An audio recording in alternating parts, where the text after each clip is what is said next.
Ladies and Habibis, we are going to introduction to you rising star of South Asia. He is very well educated.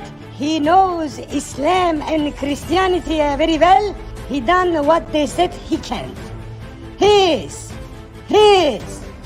Doctor. Alhamdulillah. Wait a minute, what are you doing, Zakir? You come out, it's not you. Habibi, take him out.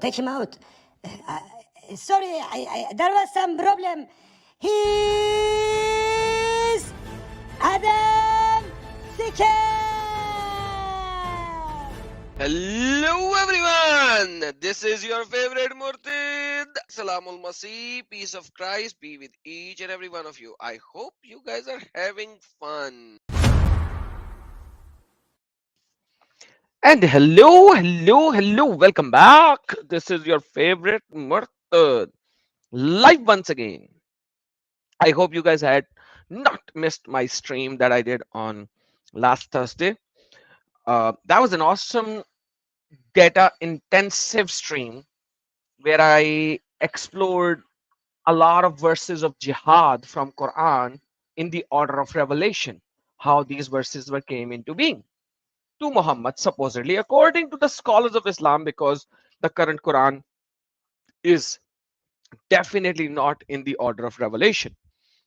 Today we are going to go into a little bit more detail on whether these verses are offensive or defensive, because the verses of jihad can be interpreted, a lot of them, not the Surah Tawbah one, not the Surah Maida one, but a lot of one can be interpreted in both ways. And I have shown that. I have shown the intention and the interpretation of these verses and how we can interpret or misinterpret them. But I did not go into a little more detail because obviously I was talking explicitly about the word jihad in Quran. Today, we are going to go into a little more detail and dig into other verses which can be connected and how they are connected. We are going to see that in much more detail today. So before I go into the subject, thank you so very much for being here. And please retweet if you can. I've shared my Twitter post. Please use your favorite muftis or Maulanas or Zakir Naik or anything. Just tag them. Uthman ibn Farooq and all these yadi yadi yadiyas. Just tag whoever you like and retweet the tweet so that people could come up. And if you don't like anybody, so be it. Just retweet without any tagging. And thanks a lot for that. Uh, and at the same time, let me just open the stream for all the Muslims to join in. Anyone who would like to refute me can join in, obviously. For that, anyone uh, to refute me. This is the link. And try. Please be careful. If you are not here to refute me, don't join me. And especially the refutation is supposed to come from Muslims, not from a non-Muslim probably. It will be very difficult for me to comprehend if a non-Muslim actually tries to refute me. Tries to, because obviously he can only try because he won't know jack about what's written in Quran anyways. So will be very difficult. So with that being said, you know, we can go into details of a lot of things. And let's go. How about that? Why are we waiting? Why are we wasting our time? Quran is not a clear book. We all know that. But when it comes to the verses of fighting, man, that book is as clear as it could get. Like, seriously speaking, no matter what else you would like to read, it will not be very clear. It will be very, very ambiguous. And you will have to rely on tafsir to understand and comprehend. But when it comes to the topic of jihad, the topic of fighting, the topic of terrorism, it is very clear. Absolutely clear. It is so clear that sometimes even I get amazed that how can these mullahs try to make things look unclear when the verses of fighting are just so bloody clear. And I'm saying that because I've shown you the verses, and I'm going to show you some more as well today. Muhammad was called to be a terrorist in the Quran itself. Terror, terror, terror, terror, terror, terrorist, all right? You know, you can't use this right word over here. This is that's not good, brother. You can't use the right word. You can't call our prophet this. But anyhow, yes, we can. That's the reality of it. Please do like and share so that everyone will learn and understand. And this is an exposition to the topic that I did last week on Thursday. The best jihad is the spiritual jihad. That was the stream of the jihad where I showed that there's nothing called spiritual jihad in the Quran. Everything is fighting. Jihad is always referred to fighting. Most 98% of the time it is about fighting with the sword. Maybe 2-3% it can be fighting with the mouth, tongue. The rest is all fighting with the sword. But you know, people say, yeah, these terrorists are IS and all these terrorists. They are not Muslims. Really? Are you sure? Are you sure what you're saying is correct? Are you absolutely sure? Uh, really? All right. If you say so, but Quran doesn't say so. This is how it works. There's something which Mullah says, and then there's something which you know. I don't know who else says that, but anyhow, check this out. Chapter number 21, verse number 98. Indeed, you, O disbeliever, what you worship other than Allah are firewood of hell. What you worship other than Allah are firewood of hell. So you need to understand this very important thing. You are not the firewood of hell. The one you worship are the firewood of hell. Read again.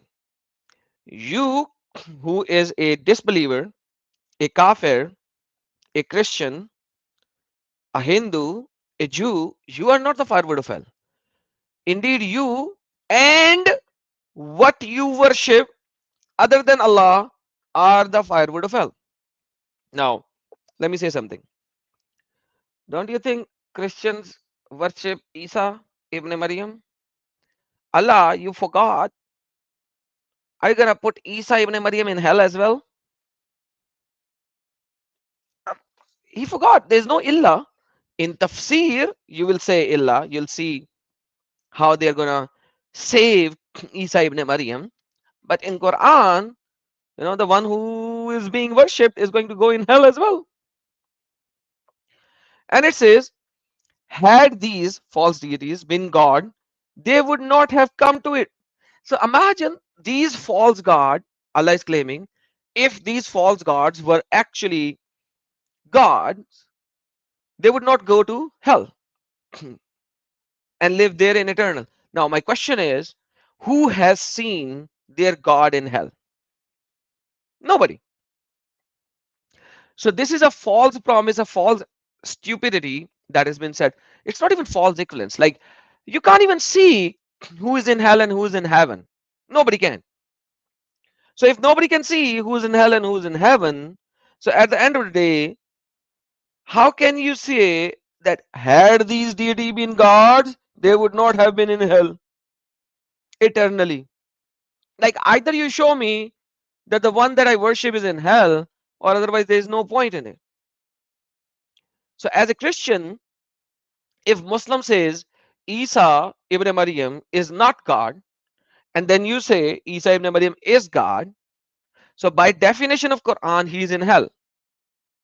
If he is not in hell, then he is actually a true God. Based on these two verses alone. You don't have to go to 10 different verses.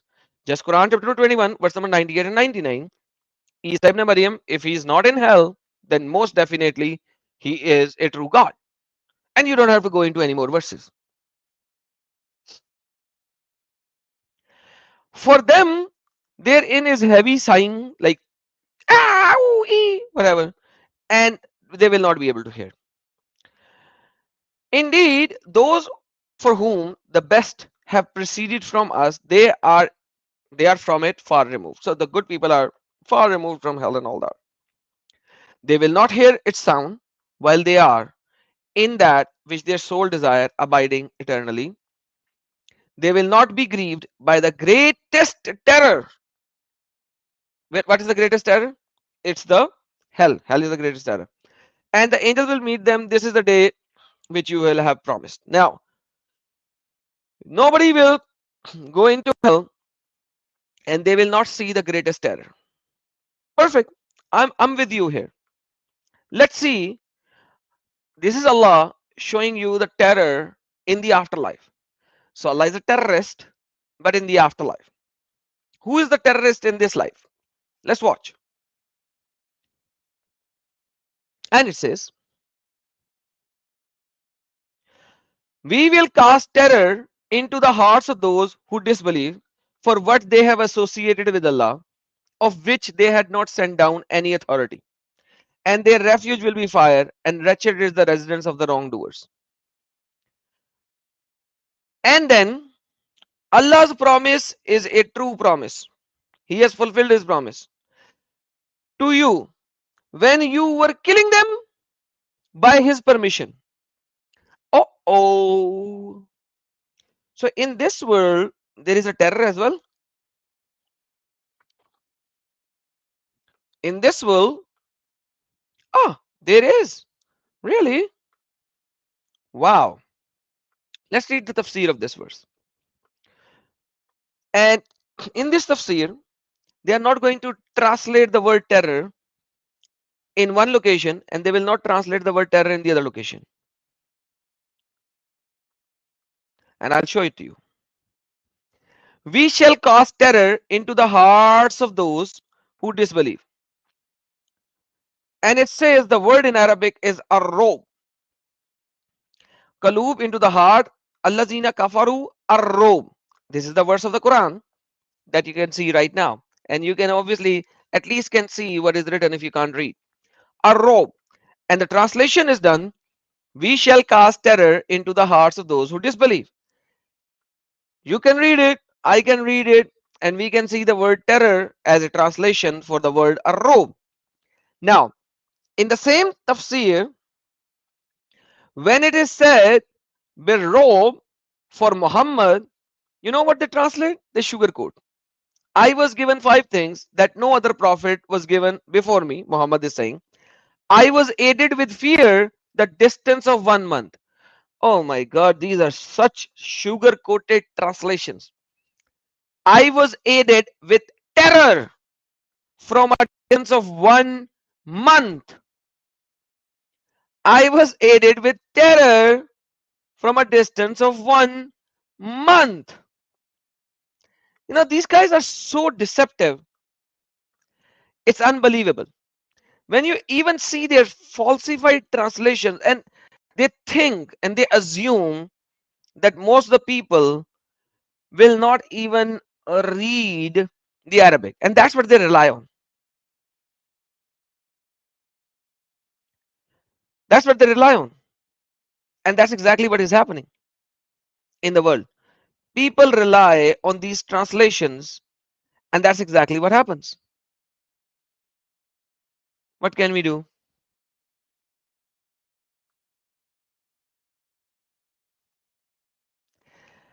Let me show it to you in the hadith which Ibn Kasir actually took this. So Ibn Kasir took this hadith from Nasai, and I'll show you the Nasai.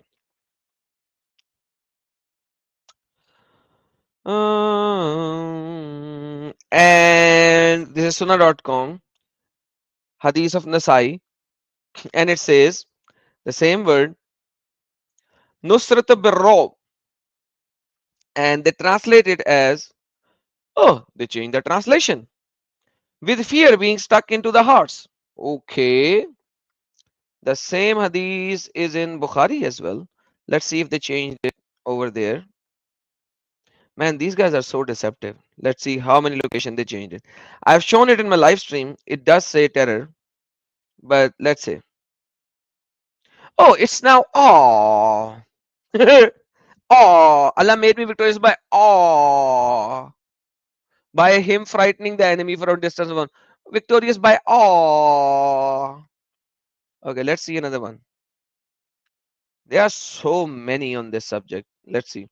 Let's see. There must be one at least where it should be terror still. Oh, victorious by awe. Crazy, isn't it? Okay, let me see if I can find more. La la la la la. Okay, let's see it in Sahih Muslim. Hold on. La la la la la. Let's see Sahih Muslim. Same hadith. Uh, I have been helped by terror. Finally, they forgot to change the translation in one location. Same Arabic. Nusrat birro. Same hadith and the right translation finally. How many times I have seen this and I've shown it. The Quran is saying exactly the same word and they translate it with terror in chapter number 5, verse number 155. We will cast terror into the hearts of those arrow who disbelieve. When it comes to Muhammad, they try to change the translation in English. Even though in Arabic, it's still the same word, birro, that you see in the Quran itself. Same word. You see it in the Quran. and finally, الرعب. and finally, at least in Sahih Muslim, they were not able to fix the translation. This is the deception of Islam. And Ibn Kasir actually used the same hadith. Let me show it to you. This is the Quran. We shall cast terror into the heart of those who disbelieve.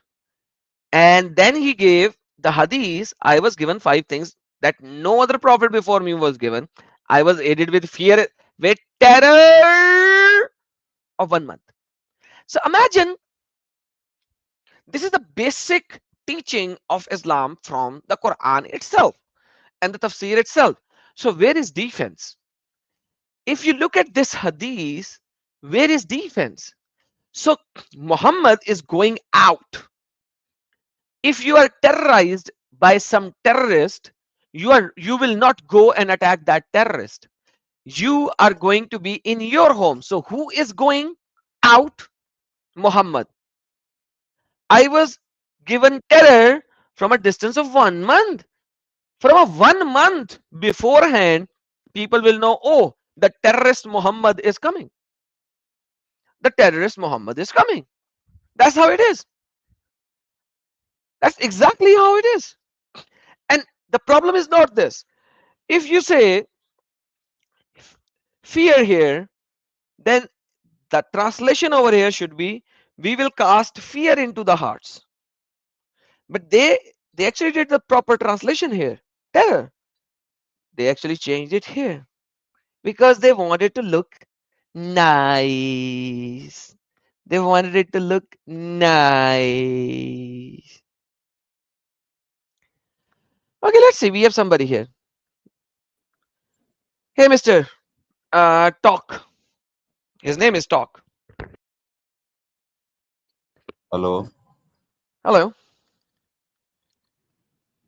Madam, क्या हिंदी में बात हो सकती है? No, this is my English channel. Are you Muslim?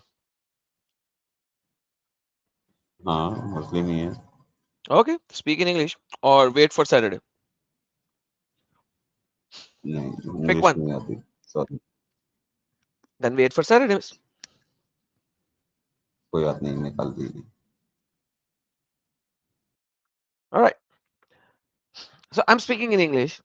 I have no idea if you speak with me in Hindi or Urdu when they are in my English channel. I do a live stream in Urdu as well. Wait for that time. It's every Saturday. So when I do my Urdu live stream, these guys will not jump in. They'll be hiding somewhere. When I do my English live stream, these guys come and say, "Oh, can you speak in Urdu? Can you speak in Hindi?" Man, this is crazy. And that's been happening with me on every location. A lot of people do that. Unbelievable. There was a guy, I still remember this idiot. He used to come to my channel and like speak in Arabic. I sent him the channel. This is an Arab ex-Muslim. Speak with him. He went to his channel, started speaking in Arabic, and he said, "Let's speak in English." And I was like, "You idiot!" And he said, "Hey, idiot! There are English channels over there. Go speak in English there. This is an Arabic channel. Why do you want to speak in English?" Oh, so that everyone could comprehend. And he's like, "Okay, then why do you actually move from an English channel to here? Then go to English channel and speak in English." These guys are such deceptive people. It's just unbelievable. It is just simply unbelievable. Haha. Anywho, and this is just the start of what I'm showing today. I have a lot. I have a lot, and this problem is just unbelievable how these people actually try to deceive each and every one of each and every one basically. It's just simply unbelievable. But at the end of the day, how far can they run? It's really the journey is too small. The journey is literally too small. Anyhow, this is a terror. Then there are a lot of people who come up and talk about the people of the book. You know what the people of the book are? Jews and Christians. People of the book. And what are you going to do with the people of the book?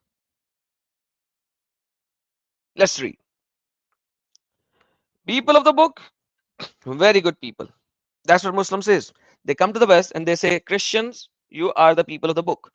So we are not going to be very nice with you. And he brought down those who supported them among the people of the book, people of the scripture or the book, from their fortresses and cast terror into their hearts. Huh? Excuse me, Allah. Muslims, friends, guys, aren't we your friends? We are the people of the book. Hello? What's happening here? Are you not supposed to love people of the book? Hey, we are the people of the book. Hello? No, no. Cast terror into their hearts. Allah is casting terror into the hearts of the people of the book. Ooh. By the way, the Arabic is again the same. You see? Qulubihim, hearts, ar-ru'b.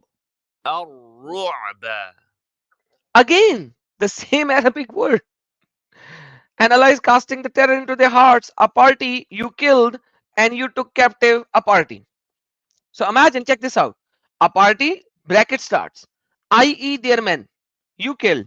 And you took captives a party, i.e. the women and children, so that you could make them sex slaves. Yeah, right. That's what Allah teaches. Kill the men, save the women and children, make them sex slaves. That's how it works. And then it comes, and he caused you to inherit their land and their homes and their properties and a land which you have not trodden. And Allah is all over things, compassionate. Allah is so competent, compassionate, loving, merciful. You go, fight them, get them out of their lands, kill their men, make sex slaves of their women, and inherit their land. You know, inherit? Why do you use the word inherit? You just forcefully occupied their land, but okay, inherit their land means forcefully inherit their land and their homes because you just kill them. and made their wives and sisters and mothers as sex slaves. So inherit their homes and their property. That is your, if they have a motorcycle Honda CD70, or they have a car Toyota Corolla, inherit that. Or back in those days you had what, camels and horses or donkeys, you inherit their homes and their properties. And what about their gold that they had? Just inherit all of that, and a land which you have not total lies over. And then you're talking about, like, to all the Jews and Christians in the West who think that they are the people of the book, so they are saved from the evil of this particular cultish ideology. I salute you, man. I salute you.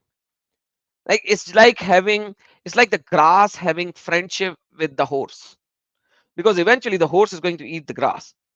It's just like, it's inevitable fate of the grass if the grass is going to be friend with horse, because it's eventually going to eat it.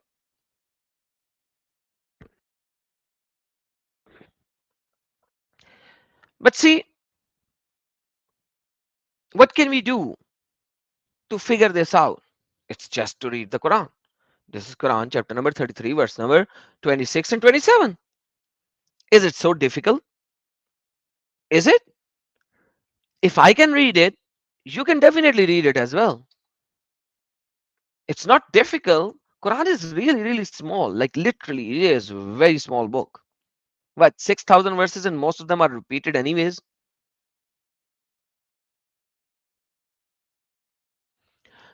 Check this out. Another verse. Quran chapter number 59, verse number 2. Huwallazi. It is He who expelled the ones who disbelieved among the people of the scripture. So people of the scripture who does not believe in Allah and Muhammad, Allah used the Muslims obviously to expel the disbelievers from their homes at the first gathering. You did not think they would leave. You thought they will never leave their homes, and they thought that their fortress would be perfect, protect them from Allah. But the decree of Allah came upon them. Their fortress you destroyed, Ya Muhammadans. You destroyed their fortresses and you took over their homes. They had not expected that you would destroy their fortress. And He cast terror into their hearts. So they destroyed their houses by their own hands and hands of the believer. So warning, Allah is the caster of a robe, terror. الرعب. How many times this word will be translated into terror before you realize that in the hadith they are not translating the word into terror? They are trying to hide it.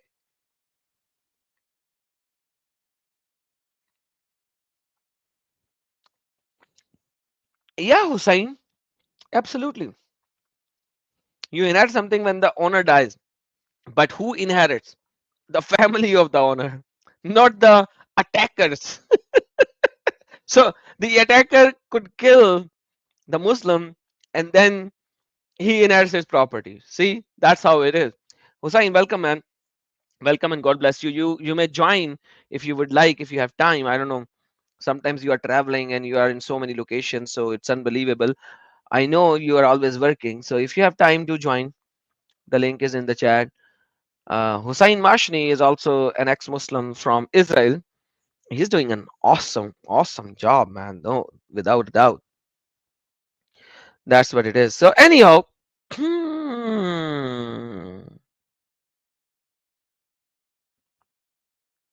oh, Faizan is here. I don't know who that guy is. So anywho,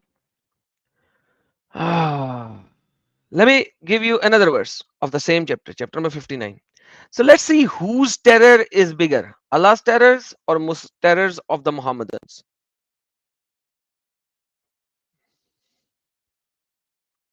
You are most fearful within their breasts than Allah. Ooh la la. Your fear into their breasts. I don't know why he translated as breast. That's chest. Sadurihim, chest. It can صدورهم. be like it can be translated as chest. I don't know why he wants to use the word breast. I don't know. Your terror is ashaddahum is more intense. Your fear رهبة. within their breast than Allah. That is because they are people who do not understand. So imagine the terror of the Muslims are much more than the terror of Allah into the hearts of disbelievers. Because who has seen Allah? Have you seen Allah? Where is Allah? Where is Allah? Is just a difficult question. Where's Allah? Where's Allah? It's such a difficult Where's question. Allah? Where is Allah? Where is Allah? Where is Allah? Where is Allah subhanahu wa ta'ala? Where is He? Exactly. Where is He? Where is He? I don't know. If you can find Him, let me know. Right now, I cannot find Him. It's a very difficult question. Such a difficult question. Where's Allah? Where's Allah? Yeah, He's a Waldo. No, it's like, how do you pronounce this name? It's just Waldo. Like it's the guy with the red lines and white lines shirt, finding Waldo or something. Very strange kind of a game. Somebody told me in the past, and I searched on it, and I realized, yeah, that's a game. Finding Waldo. Waldo, and he's above the throne. No. He cannot be above the throne. He's everywhere. No. He's not everywhere. Let me find. So Spinning Remix actually made a very nice remix on that. Where's Allah? Where's Allah? Where is Allah? This is such a foolish question. Where's Allah? Where is Allah is an extremely important issue. Where's Allah? Where is Allah? This is such a foolish question. Where's Allah? Where is Allah is an extremely important issue. He is over his throne, over his throne, over his throne.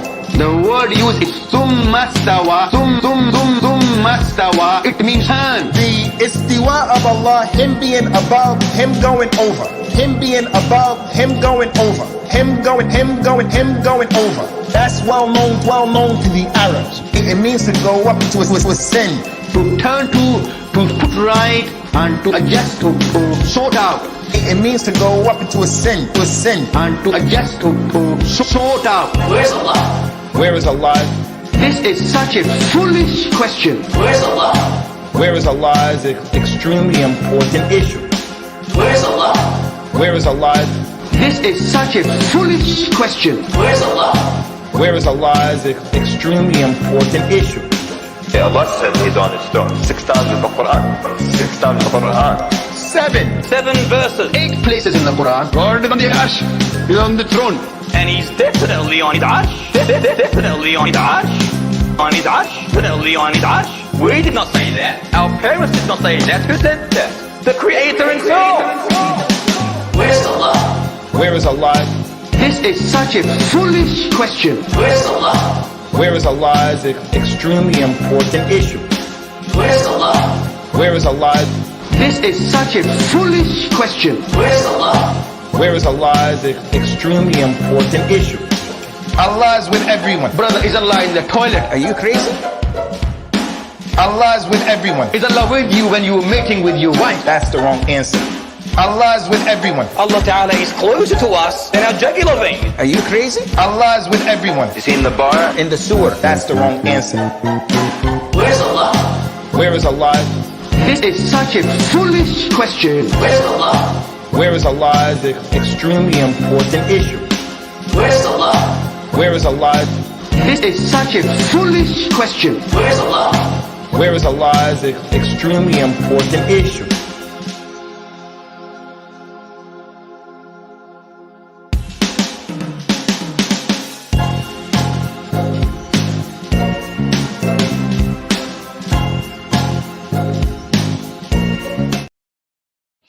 Thanks to Spinning Remix for this beautiful remix that they did. Spinning Remix is a channel. If you haven't searched on it before, go search on it. Spinning Remix. They make really, really beautiful remixes of these beautiful, lovely contradictions that are stated by different scholars of this Muhammadan so-called theology, or whatever you may like to call it. I would rather call it a cult, but that's just me. But they're making very good remix videos. So go and search on spinning remix, and you will find very, very beautiful, beautiful, great remixes. Spinning a remix. With that being said, this is another problem. But anyhow, you believers are more fearful within the breast of the non-believers than Allah. That is because they are people who do not understand. Dude, I don't understand. Does a Muslim understand where is Allah? No. Even they don't understand where is Allah. They have no idea where is Allah. They just regurgitate. They just keep on saying the same thing over and over and over again. That's it. And then you come to me and you say, no, Adam, they respect people of the scripture. Really? Does Muhammad respect the people of the scripture? There you go. It says, do not greet the Jews and the Christians, the people of the scripture, before they greet you. So you can't even say salam to begin with to a Jew or Christian. You can't. They have to greet you first. You can only respond to their greeting. You can't even start the greeting. Read again. Do not greet the Jews and Christians before they greet you. And when you meet any of them on the roads, force them to go to the narrowest path. Means the smallest path, the underpath, the lower path, the path where only the dirty water flows of the rain and all of that. That's the reality. This is how Jews and Christians are supposed to be greeted. They are the people of the scripture, man. They are the people of the scripture. Don't you dare say anything. Don't you dare say they are the people of the scripture.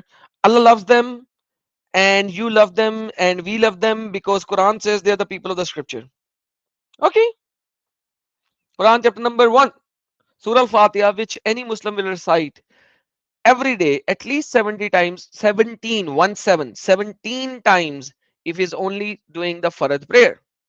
If he is doing Sunnah prayer, Nafal prayer as well, he's doing it over 50 times a day. And it says, Iyyaka na'budu wa iyyaka nasta'in. It is you we worship and you we ask for help. Ihdina sirat al-mustaqim. Oh Allah, show us the straight path. Sirat al-lazina an'amta alayhim ghayr al-maghdubi alayhim waladdallin. Not the people of those who has earned your anger or who have led astray. What are these two type of people? These are the two type of people which are Jews and Christians. If you read in any of the translation, tafsir of this word, Maghdub are the Jews and Zalin are the Nasara. Dalin are the Nasara and Maghdub are the Jews. This is the reality. You can't run away from this reality. But whatever. They are very, very good. They are very good. They are very good friends. So when they want us to be friends, that's what they say. But then Quran says, Quran chapter number 5, verse number 51. Ya yulazina amanu. O people, O you who believe, O Muslims, do not take the Jews and the Christians as allies. Don't take Jews and Christian as your friends. They are the friends of each other's only. And whoever is a friend to them, indeed he is one of them. So if you have a Jew or a Christian as friend, you are also a Jew or Christian, okay? You can't even have them as a friend. You can't. So they go to the West and they're like, Jews, Christians, you are our friends. You are the people of the book. We are the people of the book. We respect Jesus. Really? What do you respect about Jesus? I'll make a stream very soon about Muslims or Quran respecting Jesus. I'm going to make it. You'll see. I'll make a video. Hey, Mr. Ubede. Join the live stream. Let's see. Click on the link and join the live stream. Ubide. What's his name? How can you pronounce his name? Ubaide. Ubaidi. Ubaid. Come on up. Click on the link and join in. Let's see what you have to say. Let's see what you will have to say. We will talk on your subject, if you have no doubt, about Allah and the Quran. Because Jews and Christians are allies of themselves. Allah is saying that. This is the verse of Quran. Do you think Jews and Christians are friends of each other? Then Jews should accept Christians' theology as well. And there should be no beating or killing of a Jew in Israel. Right? There shouldn't be any. And the guy UVD is here. Hello, Mr. U. Unmute your mic. Hello.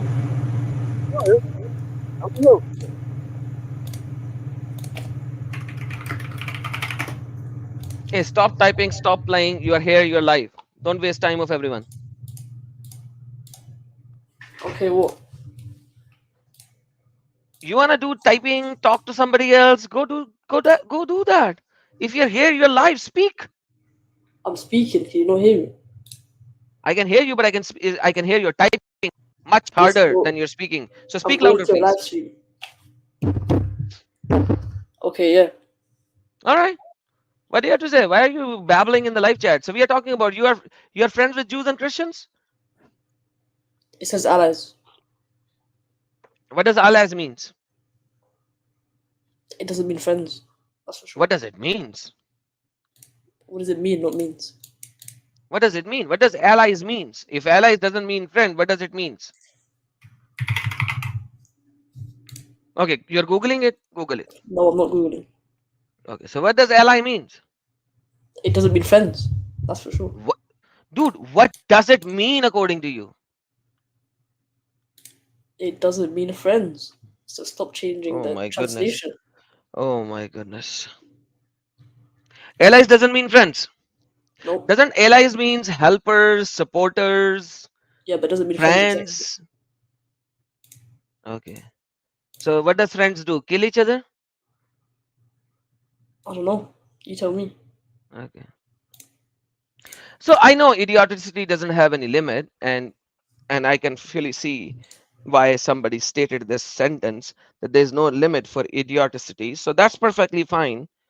So do you think Jews and Christians are allies of each other? They can be sometimes, yeah. But Allah does not say sometimes. Allah said, do not take Jews and Christians as allies. They are allies of one another. So Okay. are they allies of one another, or are they not allies of one another? Is Allah wrong or are you wrong? Yeah, they are sometimes. Sometimes they're not. So, but Allah doesn't say sometimes. You have to look at That's the Quran. tafsir. You believe in Quran or not? Yes, we have to look at the tafsir. Do you believe in Quran or not? Yeah. Okay, what does it say? What does it say? What does the Quran says? It says they're allies. Huh? It says they are allies. Of one another, right? Yep. Okay. Are they or they are not? You say sometimes. Yes, Why does which Allah not means say yes. sometimes? Okay, yes, they are. They are? Yep. Why were the Jews against the Christians then? Why did they blamed Jesus and they called his mother with a very dirty name? And why do the Jews not accept Christians then if they are friends of each other? I told you, sometimes they are. And then But some Allah other doesn't say times they're sometime. actually- Dude, idiot. Okay, yeah. But you Allah have to look doesn't at the say tafsir. sometime. Look at the tafsir. Okay, but Allah does not say sometime. Yes, but look at the tafsir. Okay, And I you have to look at the context tafsir, as but well. why does Allah Context as not well. say sometime? Look at the context as well. Okay, what is the context? I don't know. But if you want to bring up this If verse, you do not know, if why if do you bring up- want? Why do you say this, Wait, you were the one who brought the verse, so you have to read it. You have to read it to make your claim. my friend? let me ask you again and again. First, you said allies are not friend. Okay. Yep. Now you say this is sometimes, and then you want to go to tafsir. So let's go to Yep. tafsir, guys. Let's see what the tafsir writer is saying. Let's go to Ibn Kasir, the most beloved tafsir of everyone. Let's go. Let's see Ibn Kasir, and it says, "Ya ayyuhalladhina amanu la tattakhuzu al-yahuda wal nasara awliya." Oh, who believe, take not the Jews and the Christian as friends. Man, Ibn Kasir is stupid, Oh, idiot. why are you Damn, shouting? he said allies is not friend, but the tafsir writer, allies is friends. So there is Sahih International Translator who used the word allies. So a synonym of ally is the friend. So I was not wrong. Okay. So Quran X, the tafsir writer was right. Do not take them as friends. Allies is friends. So point number one to be noted, my live audience as Milord. Point number one to be noted. Then he reported, let one of you be aware that he might be a Jew or Christian while unaware. This is how you will be aware. The narrator of the statement thought we thought that he was referring to Ayah, and it says, "Oh, who believe it, take not the Jews and the Christians as friends." Allah says, and you see those whose hearts are diseased, only they doubt, and they are hypocrite if they become the friends of Jews and Christians, meaning they rush to offer them their friendship and allegiance in secret and in public. Friendship and allegiance in secret and in public. They thus offer this excuse for the friendship and allegiance to the believers, saying that they fear that this believer might defeat the Muslim, so they want to be in favor with the Jews and the Christians to use their favor. Yes, child. Yeah, it says disbelievers, by the way, not believers. Yes, child. What do you want to say? Yeah, you read it wrong. You read it wrong. What did you read? You read it, not me. What does the tafsir says, my child? What does it say? I just read it. Okay. And your point is? My point is that everything that I just said is absolutely exactly the way it is written in the tafsir. Okay. And then your point? My point is, why are you such an idiot? So make your point then. I already did that. Okay, so make the point. I already have done that. So if I just read a Bible verse and then I just don't make a point, that doesn't count as a point. I made the point first. Then because you said go read the tafsir, okay, so I read the tafsir. So my point is the same. Can you tell me what was my point? Why you wanted me to go to tafsir? You told me what's your point. I probably don't understand. What made you ask me, request me to read the tafsir? What was the question? I don't know. I couldn't really understand because your accent. Ah, so you are such an hypocrite and an idiot and have a short-term memory loss problem, and you want to have a debate with me. Idiots. You know, I removed him. There are certain people who doesn't have a 2 cent of a brain, but they think they are very, very intelligent. This guy is one of them. He thinks he's intelligent, but he is as dumb as a person can be in reality. He can only be a chat jihadi. That's what it is. He's a live chat jihadi. But when it is to come up, he's running in circle. This out. I'm running.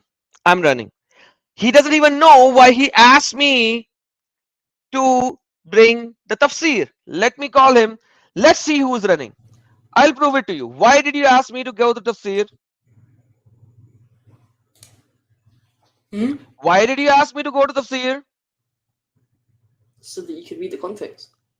Why did you ask me? What was the question that made you ask me to go to tafsir? So that you can read the context. Get lost. Get lost. Go to hell. If you don't even know why you asked me to go to tafsir, then I'm not running. It is you who is dumb as a doll. Man, I just created this sentence. Dumb as a doll. The 5-year-old kids would play with dolls.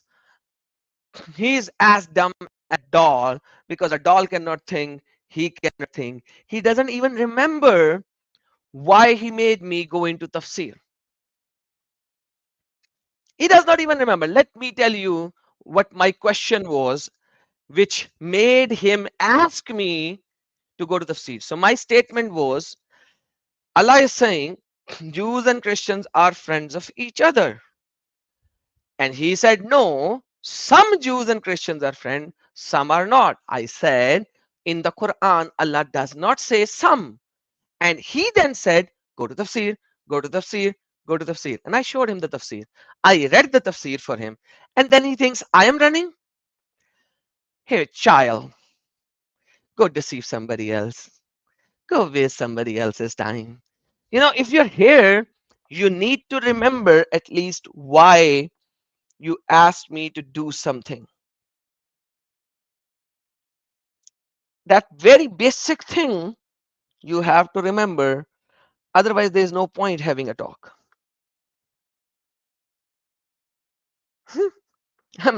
And he's here again. He's in the backstage. Something is really hurting him. He's really getting pissed off. Ooh la la, he's really getting pissed off. Oh, he's like, oh my God, you destroyed me fully. Oh my God, no, please, no, no, no.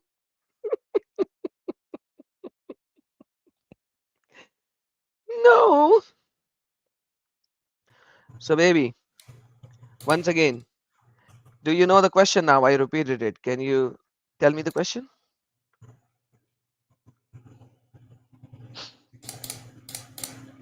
Or is it too much to say the point? Can you tell me the question now? Is it too much to say the point?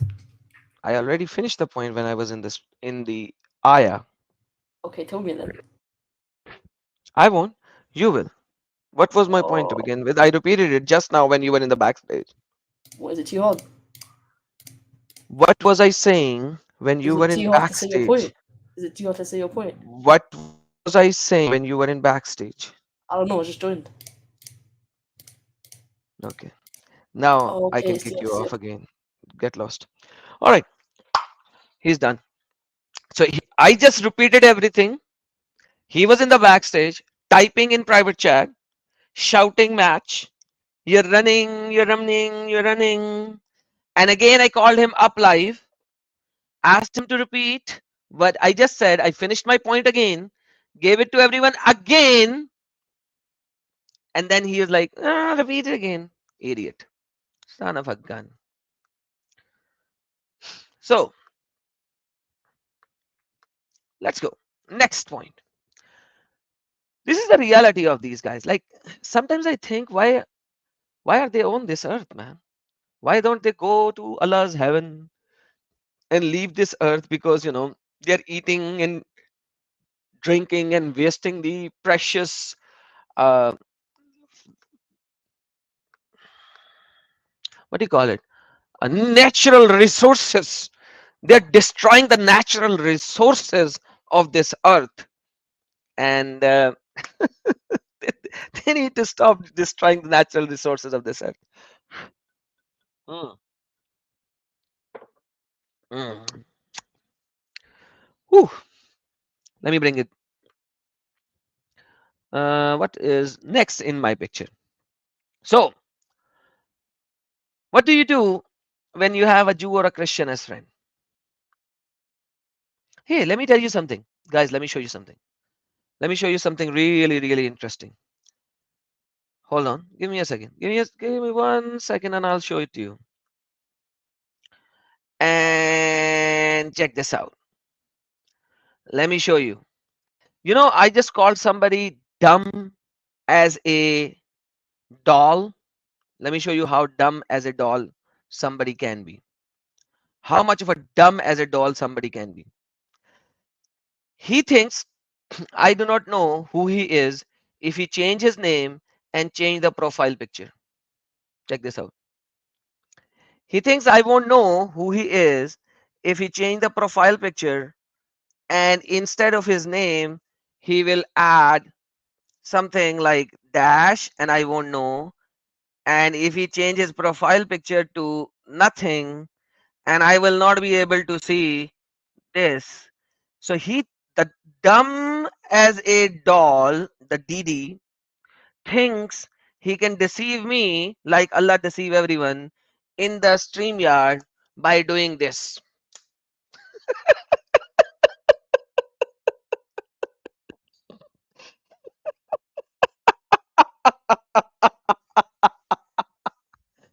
Oh man, that is crazy. Oh Lord, forgive them, they know not. That's the reality. Get lost. Oh, oh man. Woo, woo. Give me a new one. Come on, get me your daddy. You are done.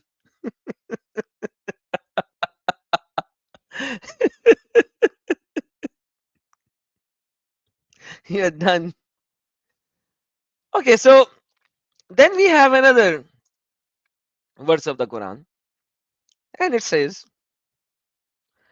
you cannot even be friends with your parents if they are kafir. Check this out. Jews and Christians is separate. You can't even be friends with who? With the parents. And that's what the Quran verse is saying. O you who have believed, do not take your fathers or your brothers as allies, friends, as we have seen, if they have preferred disbelief over belief. Whoever does so among you, then it is those who are the wrongdoers. Oh my God. What about the people of scriptures? There's nothing called people of scriptures. Here, you can't even take your father or brother as your friends. And then you say Islam is only defensive. Where is the defense in here? It's all offense. Check this out. Oh Muhammad, say, oh Muhammad, if your fathers, your sons, your brothers, your wives, obviously that's plural. Even Allah has wives as in plural as well. Your relatives, your wealth, commence within your fear, decline, and dwelling with which you please are more beloved than Allah and His Messenger and Jihad. This is the verse that I showed in the verse of Jihad on Thursday as well. No? Oh, Jews and Christian cannot be allies, ping pong. Why are you doing ping pong? Your name is ping pong, I can see that, but you cannot do ping pong like that. In his cause, then wait until Allah executes his command, and Allah does not guide the definite disobedient people. 150 people watching, they have my point, they know my point, but this Ubay, the guy, does not have what I said. And now he's babbling in the live chat. 150 people who are watching, they know my point. I repeated my point, and that's what it is. But this is the reality. These are the people whose hearts are blind according to Allah. Their eyes are blind. Their ears are closed. They have what do you call it? Chivani in English. Hold on. Quarter. They have quarter in their ears. They have quarters in their ears, man. That's the reality. That's what it says. And when we can move forward.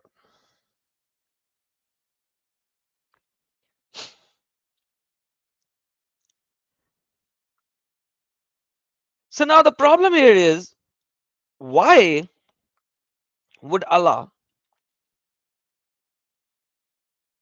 say all of this, yet the Muslims are saying Jews and Christians are our friends, you guys are friends, we are the people of the book, and etc. etc. Because this is the verse, chapter number 47, verse number 35. It says, so do not weaken and call for peace while you are superior.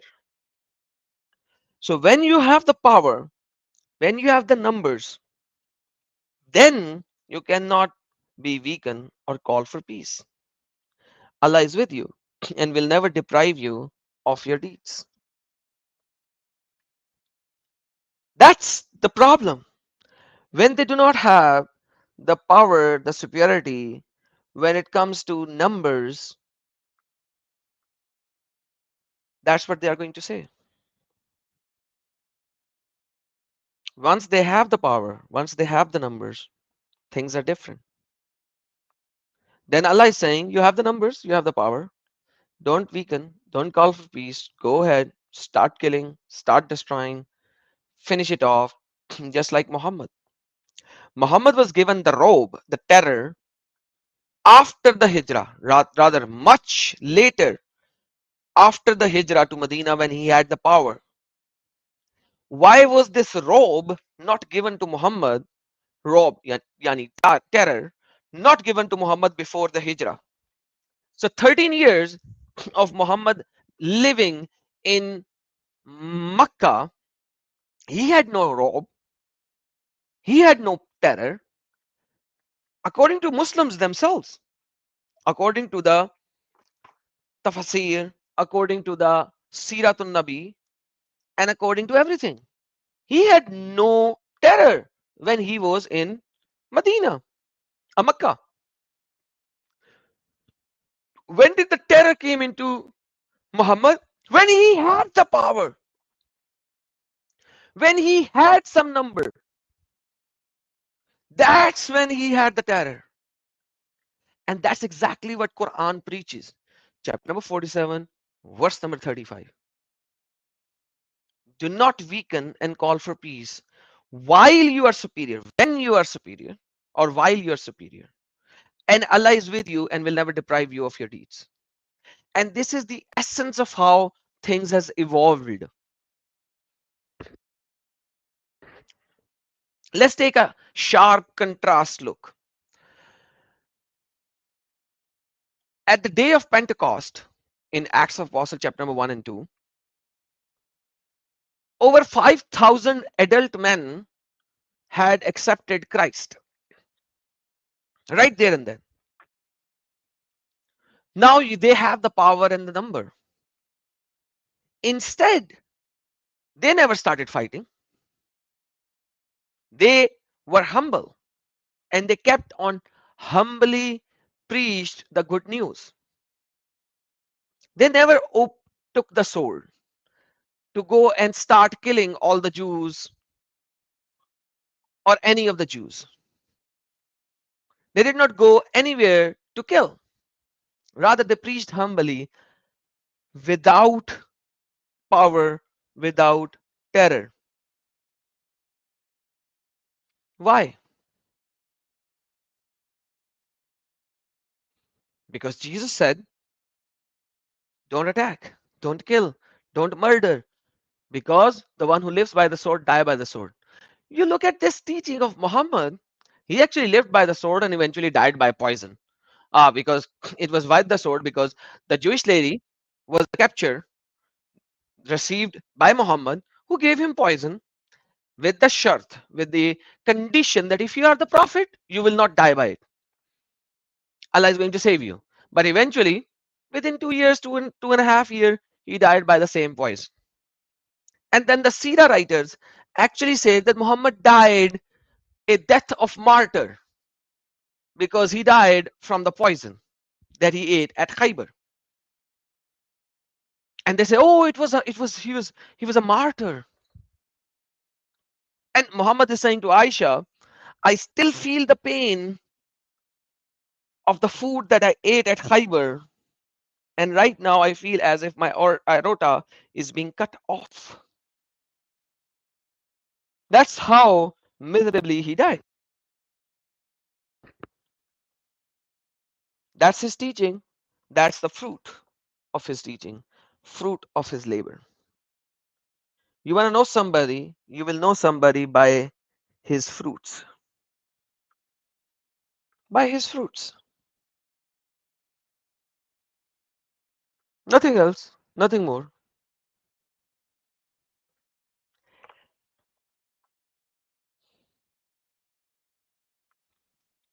You know, the first verse, rather the second basically, in reality, came chapter number 2, Surah Bakra, which is the first surah after the Hijrah, after the migration to Medina, and it says, battle. Why battle? It's fighting.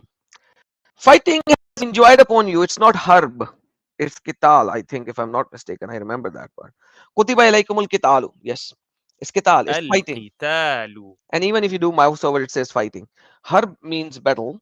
Kital is fighting. Fighting has been enjoyed upon you while it is hateful to you, but perhaps you hate a thing and it is good for you.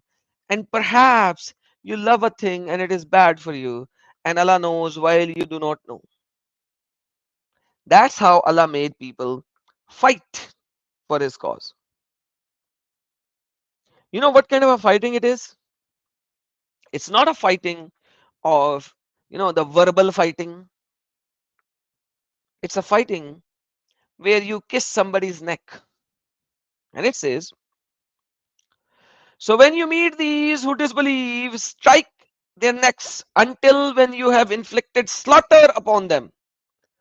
Then secure bonds and enter favor, either favor afterward the ransom until the war lays down its burden. That if the Allah has willed, they could come take vengeance upon them, but etc. etc. etc. etc. A lot of people come in and say the first battle of Muhammad or the war of Muhammad, the battle of Muhammad was Badr. And Badr was defensive battle because Kuffar Makkah attacked Muhammad. Problem is nobody tells you why Badr happened. If you look at the Seerah or the Tafsir of the verses of Badr, you will see that Muhammad was a caravan robber. When he performed the hijrah, the migration, he started attacking the caravans of the Kuffar Makkah to rob them. 4 attempts failed.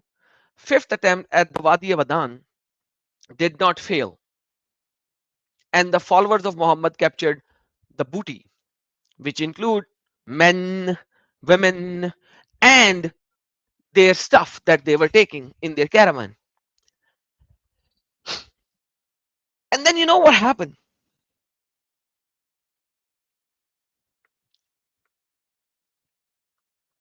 It says it is not befitting for the prophet to have captives until he has done massacre in the land.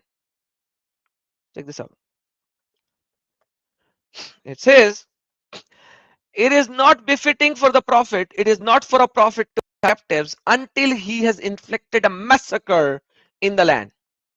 You desire the commodities of the world, but Allah desire the hereafter, and Allah is exalted in might. So because Muhammad did not do any massacre yet, so he cannot have the war booty at this moment. So give it. He has to first do massacre.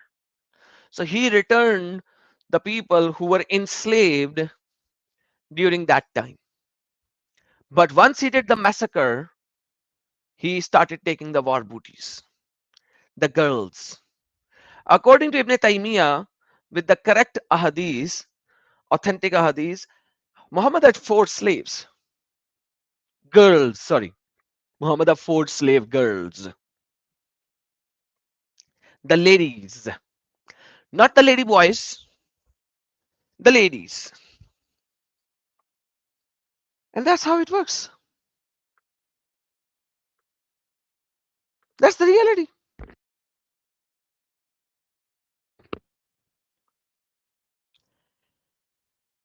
And this is the tafsir as well. Because then Allah is going to cast terror into their hearts and minds. And we are talking about only defense, guys. We are talking about only defense. And he brought down those who supported them among the people of the scripture from their fortress and casted terror into their hearts. It's all defensive.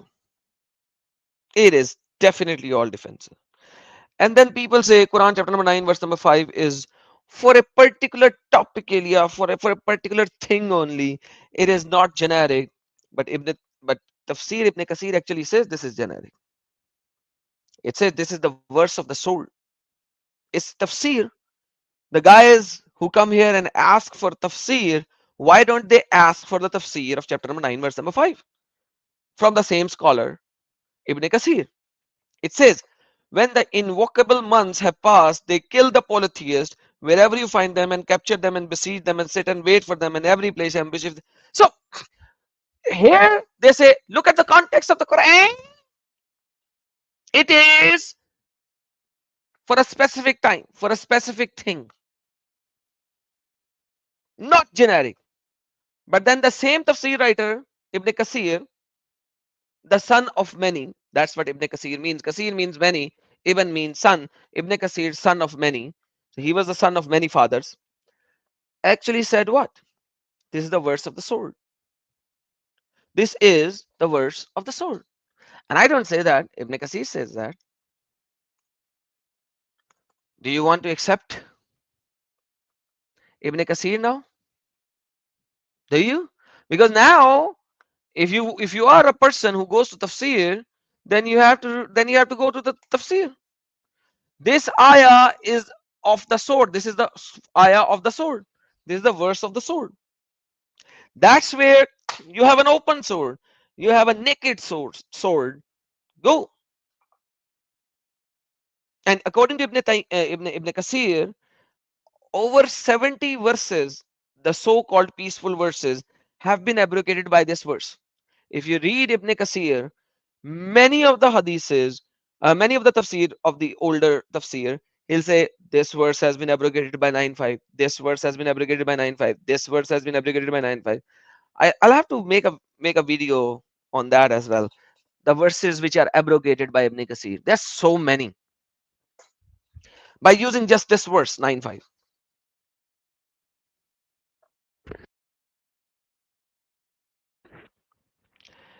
And then they'll be like, nah, we are not going to accept it. And they don't want to accept it. So be it. Don't accept it. And we have Maulana Haldiram. Maulana Haldiram is the one who ran away from a debate in national television from ex-Muslim Sahil. He ran away, literally, he ran away. He literally ran away. And he is not coming back again. So he is here with us. And he said, इनको मेरे पास भेज दो,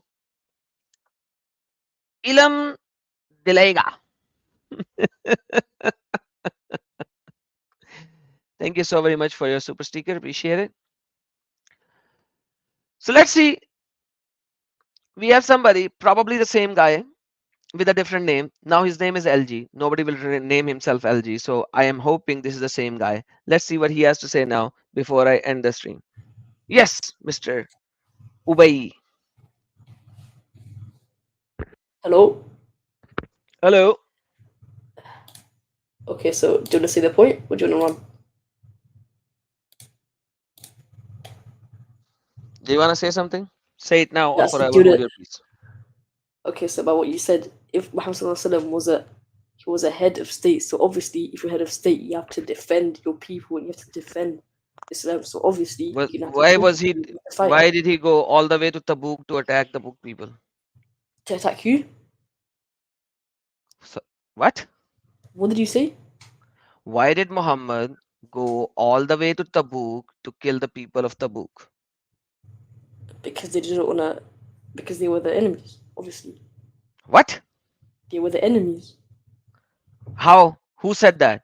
Show me a reference that the people of Tabuk wanted to kill Muhammad or attack Muhammad. Show me.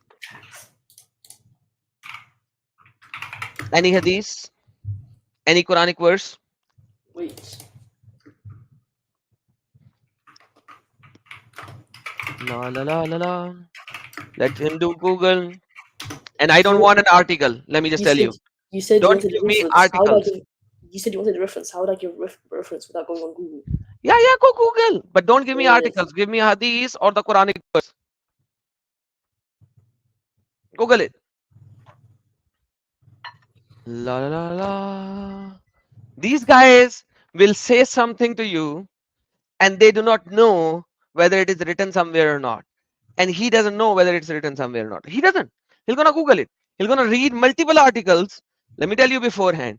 He's gonna read multiple articles, and yet he will not be able to find one single hadith in any of those articles.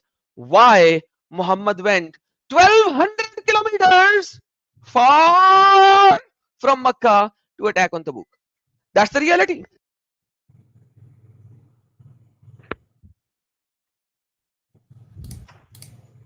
That's how it is.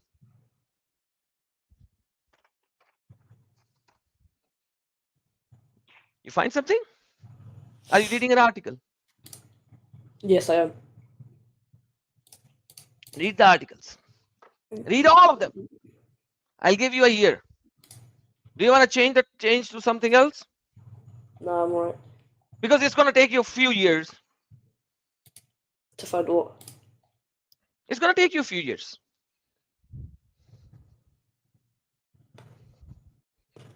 Before you could say, no, I do not know, because all of your scholars do not know.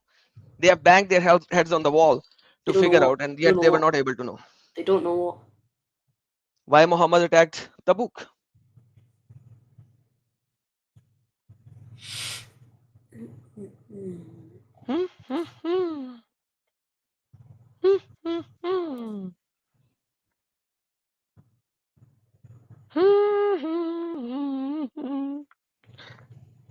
I'm sorry, but that's the reality, brother.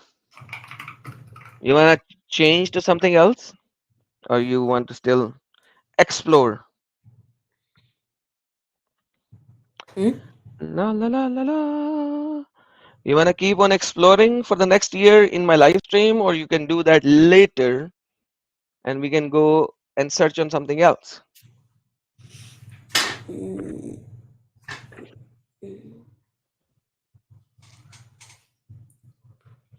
Okay, he's gonna keep on searching.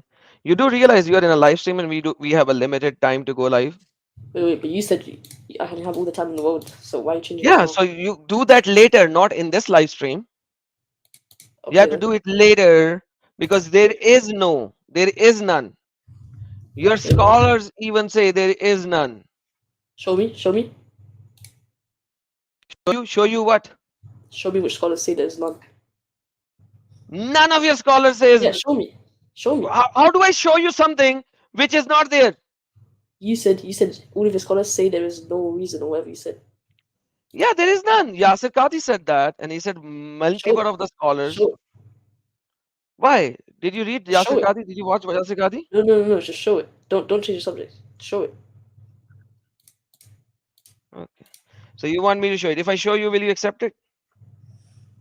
First show me. Except what? I'm asking you, if I show you, will you accept it? Except what?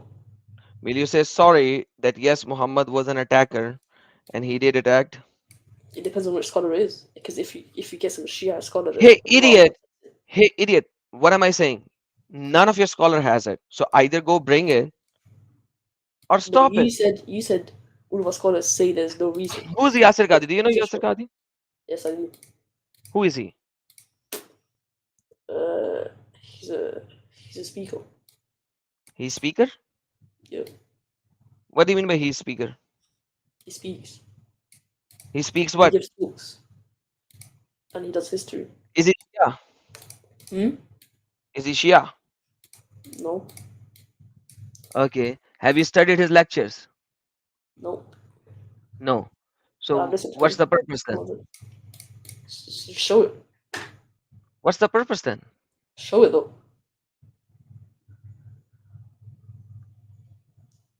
All right. The baby wants me to show him. That baby wants me to show him. Yeah, I'll show it to you. There you go. Yasir Qadhi. I'm gonna forward it to a high speed. Can you listen? Among modern Muslims about the expansion of the Khilafah. And a lot of times what we have been taught or have heard people say is that these expansions were defensive in nature. That the Sharia does not allow an offensive war. This is the claim that is given. And this is a claim that is simply false and incorrect. What? Please tell us again. Please tell us.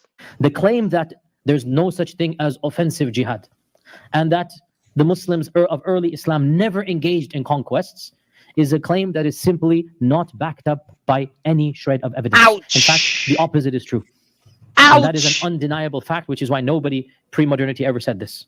Undeniable fact that there was no offensive battles where Muhammad would go all the way far to do attacks. Wait, but that was not your point. Your original point. That was not it. Come on, shut up. Let him finish what he's Most saying. of the battles were necessary and were defensive to gain the rights of the Muslims back.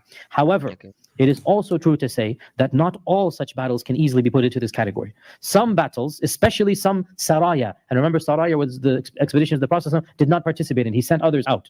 Many of the saraya, especially in 9th and 10th Islam, there was no dire need. 9th and 10th Hijri of Islam, many of the surayas where Muhammad sent his people to go attack far away, there was no need for that. Listen further. There's no threat at all. Going to the fringes of Oman, for example. The battles in Oman. Wait. He doesn't say. Right? He didn't Going say to the there's other no side need. of Shut up and listen to him. You are not supposed to speak. Listen. Bahrain, for example. It's not as if there was an immediate threat in some of those saraya. And especially we talked about the Battle of Tabuk. Especially the Battle of Tabuk. Now listen. Battle of Tabuk. Listen to what he says. The Battle of Tabuk remains a big question mark amongst Sirah specialists. Why? Why was one of the largest armies ever sent up north? For what?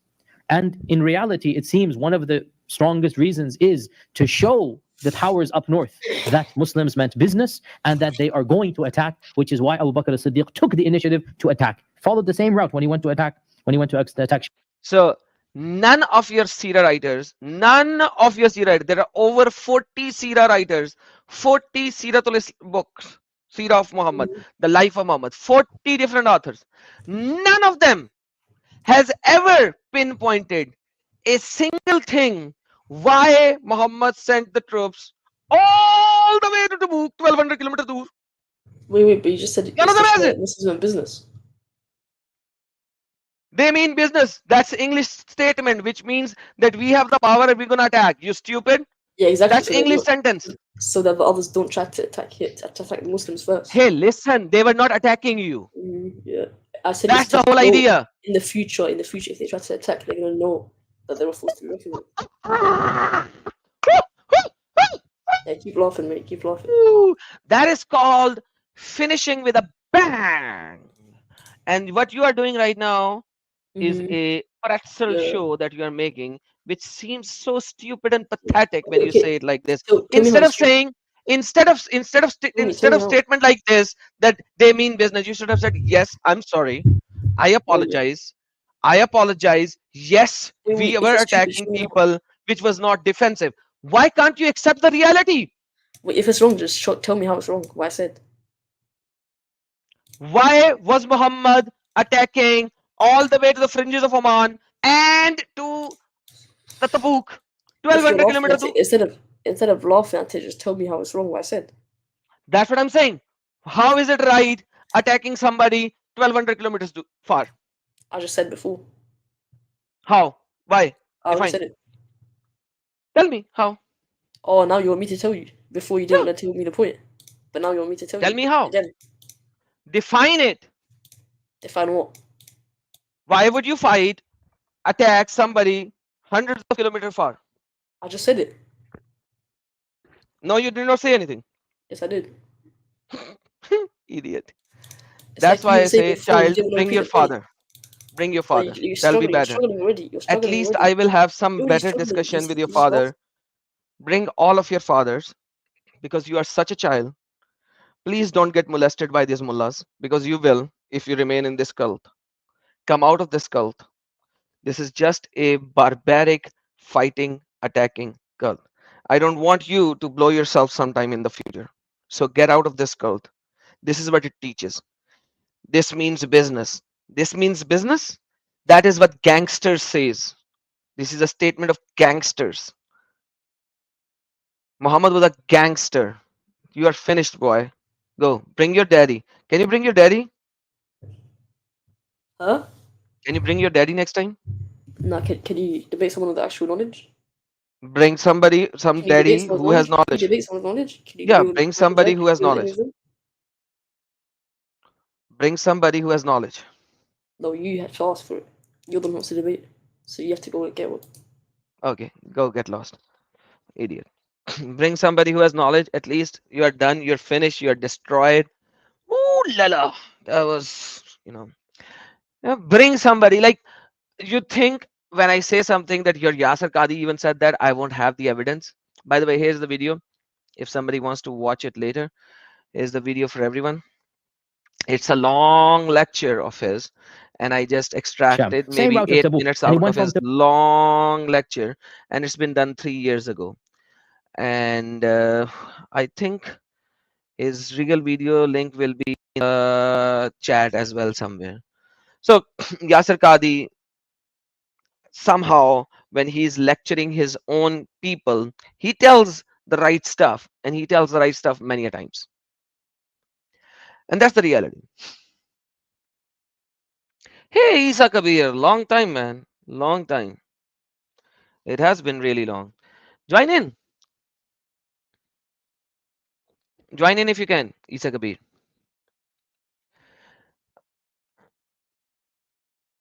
All right. Yeah, David, he doesn't know his father as well. He doesn't know his father as well. That's the reality. But anyhow, long story short, let's go back to our subject. And we have Isa Kabir. Hey, Isa Kabir, how are you, my friend? I'm Long good, time. brother. How you doing? I'm doing very well, brother. No, So, the question you asked is yeah. like Muhammad did not do defensive battles. Number one. Number two, the question that I explained him to him that he did a lot of non-defensive battles, especially the Tabuk, and none of the scholars in the early Islamic history can provide any reference why he went all the way to the fringes of Oman or to Tabuk to attack these people because they had no immediate threat from them. They were not attacking them. They were not raising army for Muhammad's and his people or nothing. It was just for his expansion of his land.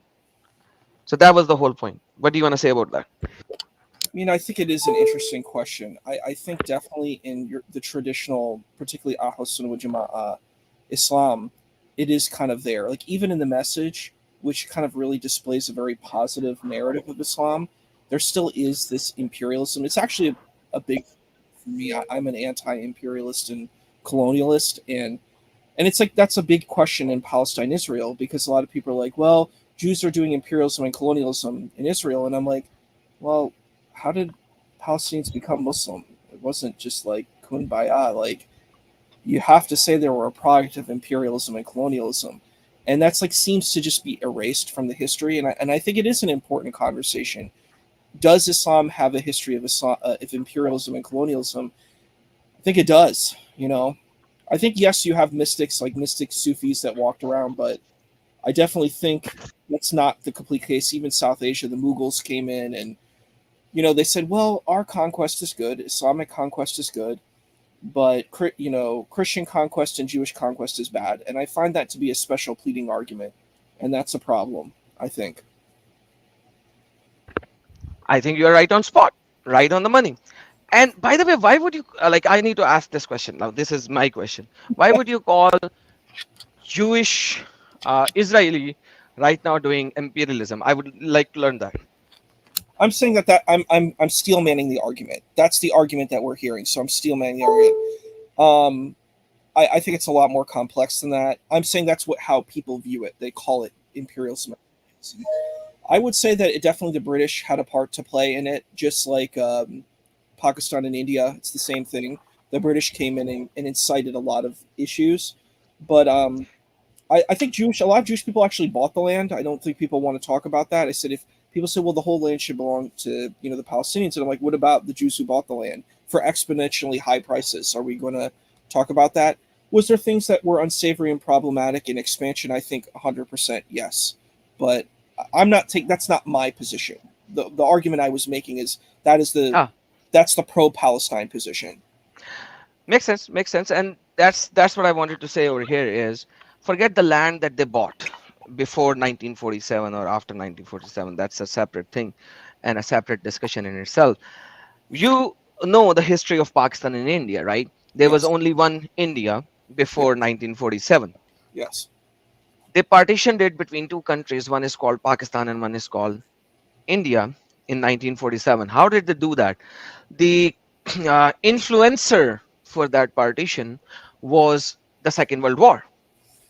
You know that, right? Yeah.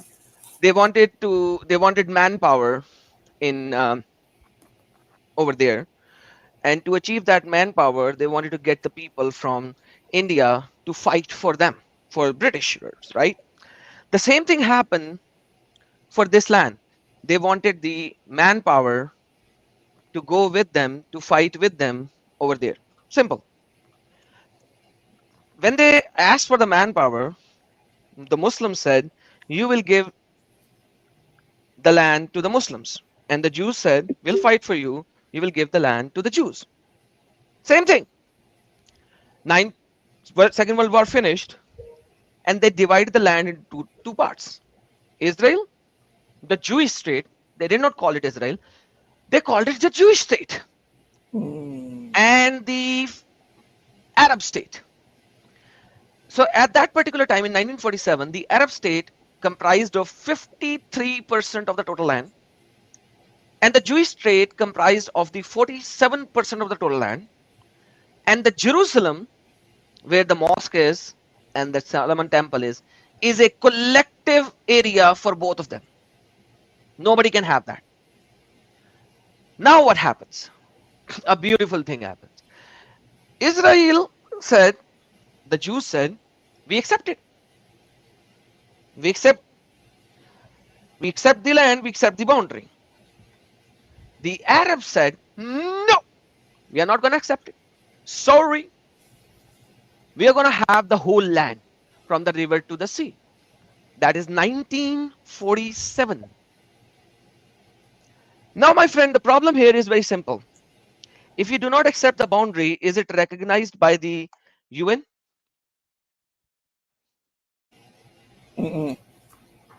It's not.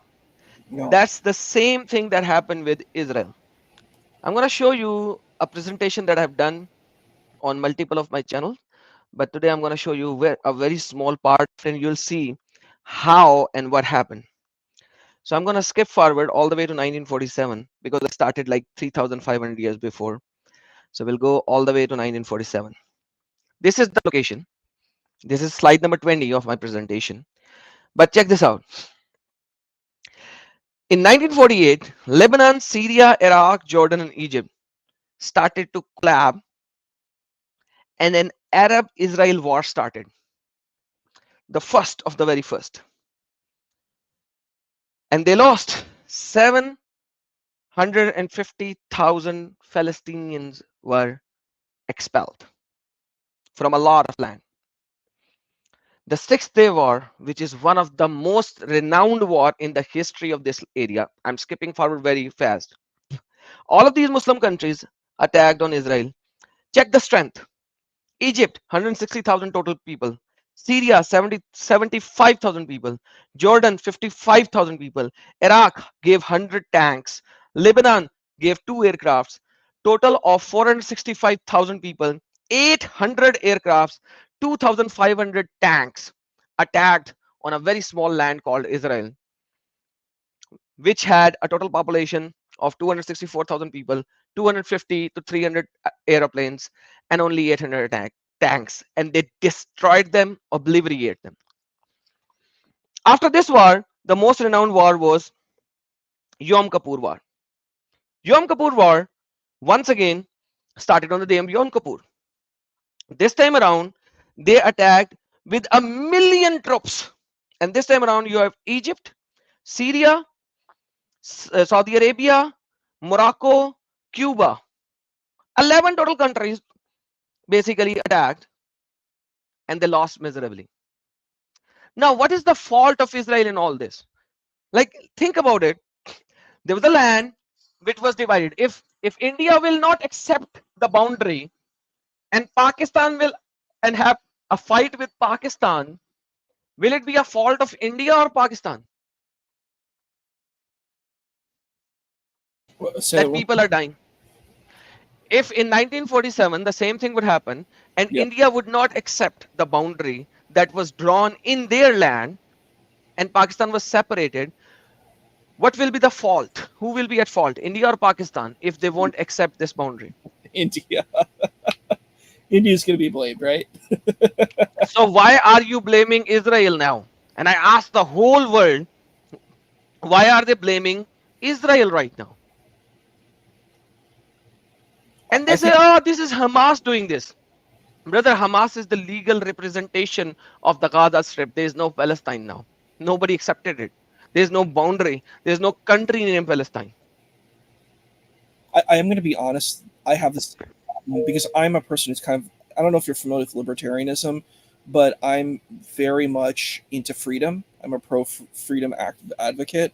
And that's why I love discussion. I think we should be able to challenge everything and anything in conversation. And I think the issue that I have is you have these fanatical regimes. And I'm going to be honest, fanatical Muslim regimes.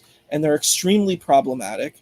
And they're extremely dangerous. They're dangerous to humanity. They're dangerous to the society. And they control all voices. And that's the thing. It's the same thing in Pakistan. Pakistan and the same thing with Hamas. It's the same situation. They're saying you need to obey our Muslim rules. And if you don't, we're going to destroy you. What happens if you're a Christian? What happens if you're a minority? If you're a Muslim minority? I can't imagine. Do you know any members and Palestinian people who rebel against Hamas? What happens to them? Their families get destroyed.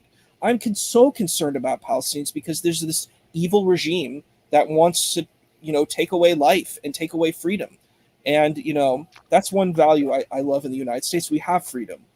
And places like in Gaza, there's no freedom. And there's not freedom in Pakistan. So absolutely agreed on that. And this liberal people are playing in the hands of these Muslims because there is no Palestine. It's Gaza. Use the correct name. By the way, you know some Hebrew as well. What is Palestine in Hebrew? Palestine in Hebrew. Doesn't it mean attackers? Like everywhere in the Old Testament, when the Philistines are used, they are used in terms of attackers. Well, my understanding is that this word is referring to this tribe of the Philistines that are from the Torah, from the Tanakh, and it's these, it's funny because I'm like, if I were a Palestinian, I would be like, I'm not sure if I would want this name because I'm like, you're associating me with Goliath, who is an antagonist. Exactly. And go back from Goliath, even go back to Genesis 24. It says that they would come and settle on the Gaza Strip and then attack the people from Crete. Crete is the Greek island, and they were associated as attackers. And you are a student of history as well. The Romans, when they captured this area, they unofficially called this Palestine again because to show to the Jews that the attackers are back on. They are back here. So attackers are back. So Romans actually said that. And the Crete is going back to Genesis. And it's so unbelievable. You being a knowledgeable person of the history, you do know that very well. And as a Muslim should know that. It's in chapter number 2, verse number 268 to 280, that Dawood actually fought with the Philistines, with those people, the giants who emerged, and he fought with them. The Goliath, by the way, it doesn't say Goliath. It's Talut and Jalut. By the way, that's a separate thing for another day. But, that's the reality.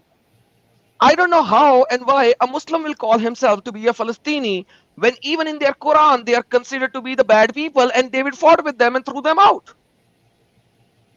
It's such stupidity. And by the way, I am amazed on these Christians. And let me say it again. I am amazed when some Christians say to me, oh, I am a Palestinian Christian. And I'll be like, you idiot. You're a dumb fool. How can you call yourself to be a Palestinian Christian? You are not a Palestinian Christian. Palestinians were the attackers coming from Crete, attacking this land. You cannot be a Palestinian Christian. You can be an Arab Christian. You can be an Israeli Christian. You can never be a Palestinian Christian. It is stupidity. Yes, Mr. Isa Kabir. Yeah, I mean, I'm okay with whatever people want to call themselves. If that's what they want to call themselves, fine. It doesn't bother me. But I do think bring up a good point, and it's an interesting question. Do you want to call yourself that? Especially if you're a Christian or a Muslim, you're supposed to believe in the Torah, and you're supposed to believe. And if you're a Christian, you're going to believe in the Testament.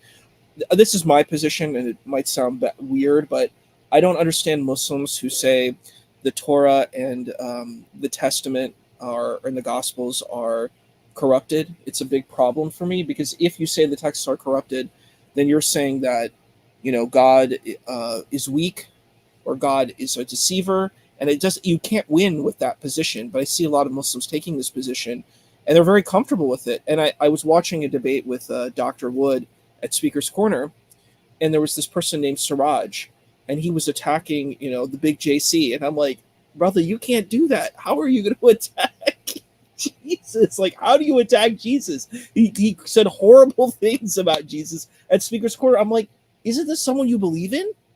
Like, it was horrendous. It was horrendous, and it's just like you're willing to throw all your integrity, all your whatever you believe away to just defend whatever your religious narrative is. It's very it just seems like there's no foundation, there's no grounding. So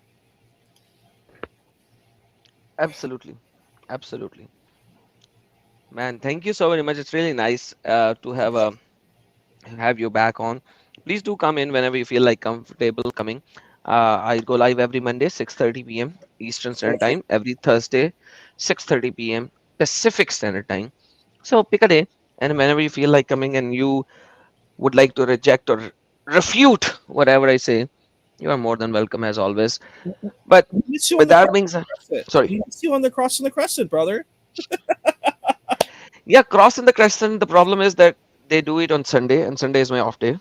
I don't do anything on Sunday. They're shifting And the other day. so if they are shifting, then I'll do join in. And secondly, in cross in the crescent, they already have like 7, 6, 5 panelists.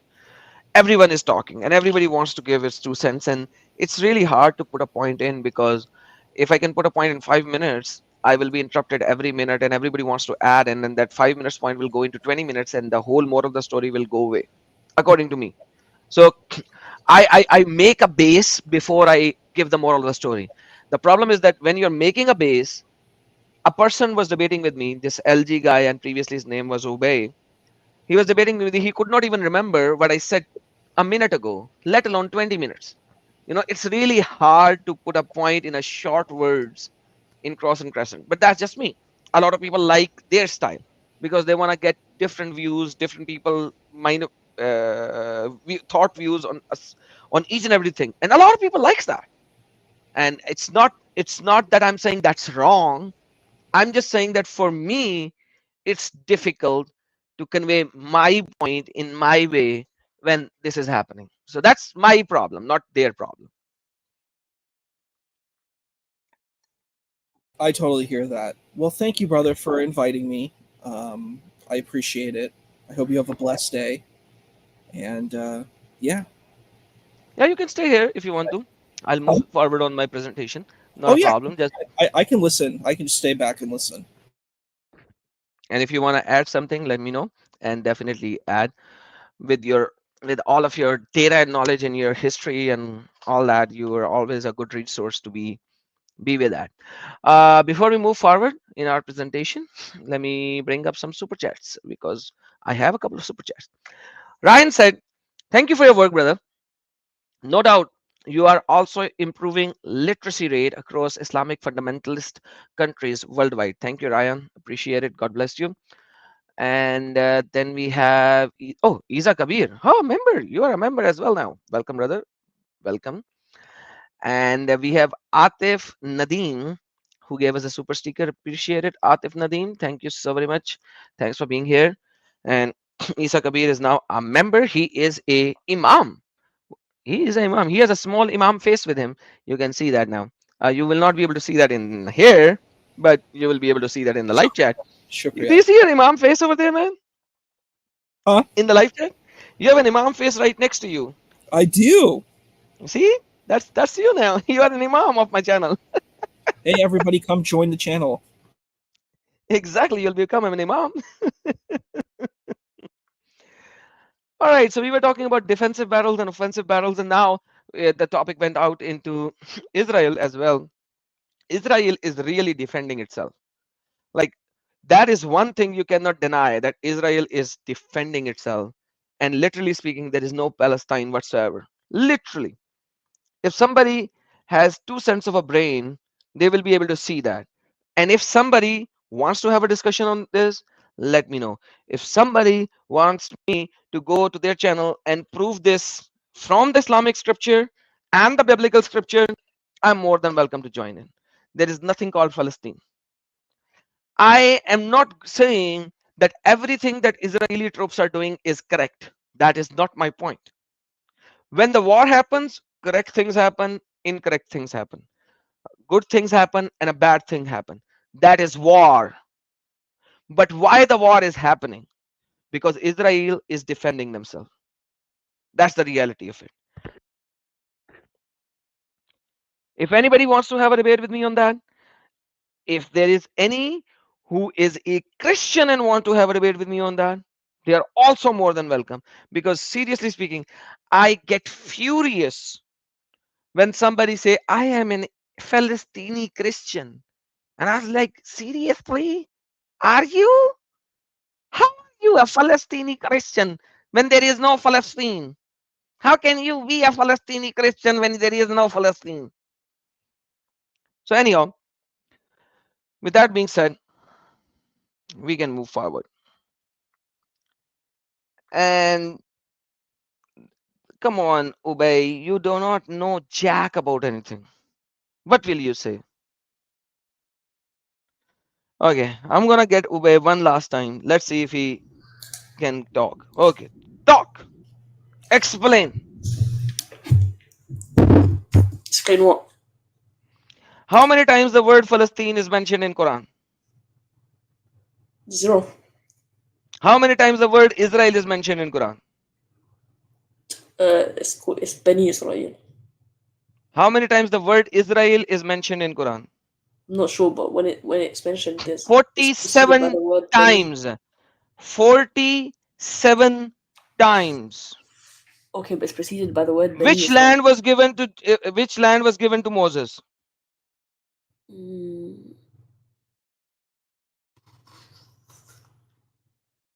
I forgot. You forgot. Yep. Oh man. Have you read chapter number 5, verse number 40? Yep. Read it. 20 to 26. Read it. Which verse? Chapter number 5, verse number 20 to 26. 20 to 26. Rather 20 to 21. Just read 2 verses. The rest we will do later. وإذ قال موسى لقومه يا قوم اذكروا نعمة الله عليكم إذ جعل فيكم أنبياء وجعلكم ملوكا وآتاكم التي أحسن العالمين. What land is Allah talking about in this verse? That next verse will tell you which land. Yeah, the Holy Land. Okay. What is the Holy Land? Palestine. What is the Holy Land? Palestine. There is nothing called Palestine in the Quran. It's all Israel. No, it's Banu Israel. So Bani Israel was given which land? Who is Israel? Yaqub. Okay. So which land was given to Yaqub? Alayhi salam. Which land was given to Yaqub? To Yaqub himself, or? Yeah, so what was the land of Yaqub? To Banu Israel or Yaqub himself? Oh man. What land was given to Yaqub? I'm not sure. Okay, so go ask your scholars. Rather, did I not tell you beforehand, go bring your daddies? Because you don't know. Why are you telling me in private chat that you know and I should bring you in when you don't know anything? Okay, but why are you running then if I don't know anything? Why'd you keep removing me? Why? Because of your stupid private chat. If you do not know anything, why are you still here? Leave the stream. Go bring your daddies. Why'd you kick me then? Huh? If I don't know anything, then why are you running? Because I want to talk with people who has some intelligence and you don't. So leave the stream, go watch in the YouTube. So why would you run? Yeah, is he Isa, is this guy retarded or what?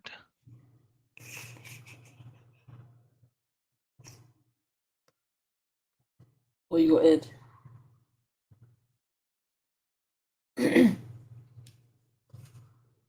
What do you want from me? You add me on here. You're an idiot bastard. Stop abusing. Get lost. Don't come in. Now I'm gonna block you if you come in. Idiot. Man, there are, I don't know. I just thought these people will grow some brain cells, but amazingly they will not be able to. It will be very difficult for them. Oof.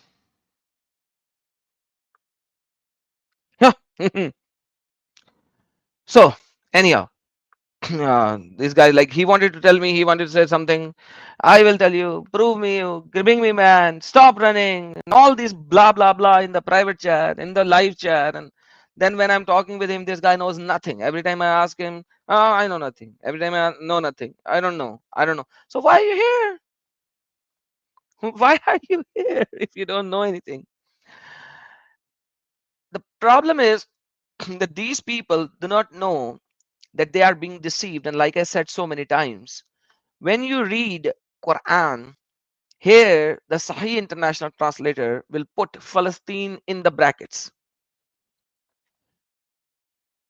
just because he wants to promote the word Palestine.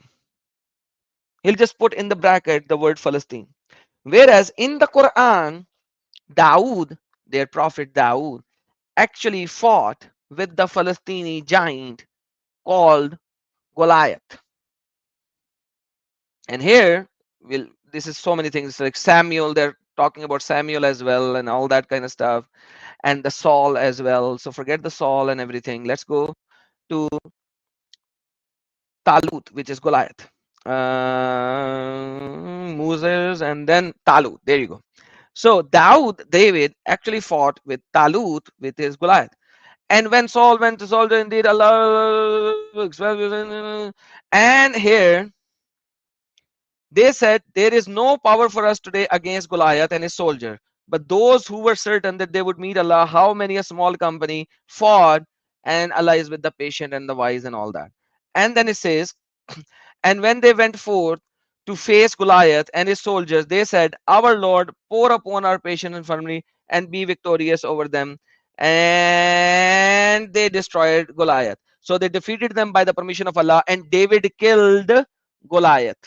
So imagine Palestinian Goliath, this was the last king or of the attackers, which are coming from Crete, In the Bible, if you read Deuteronomy chapter number 2, verse number 23, and it says, and the Avim who lived in the villages as far as Gaza, the Kephtorim, who came from Haftor. The Keftor is the latest Crete, Crete, which is one of the island of Greece.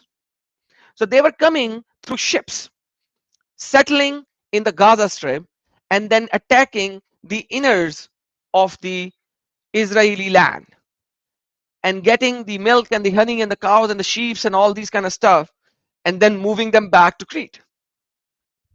Goliath was the last guy who was managing those people of the attacker. Once he was done, King David had the control of the whole land, and there was no attacker anymore. Even in their own Quran, they cannot call themselves Palestini, because according to their own Quran, David destroyed the last of the attacker Palestini and ended this war, this battle. And that's it.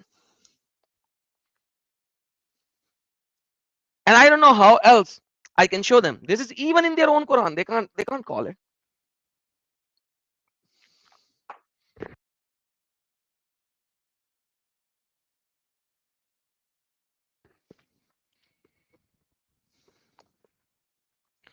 Anyhow, our subject went into many directions today, and that is why when it comes to Islam, you will only see offense. You won't see defense.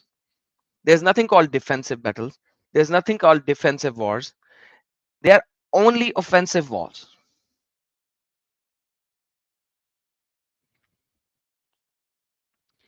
They're only offensive.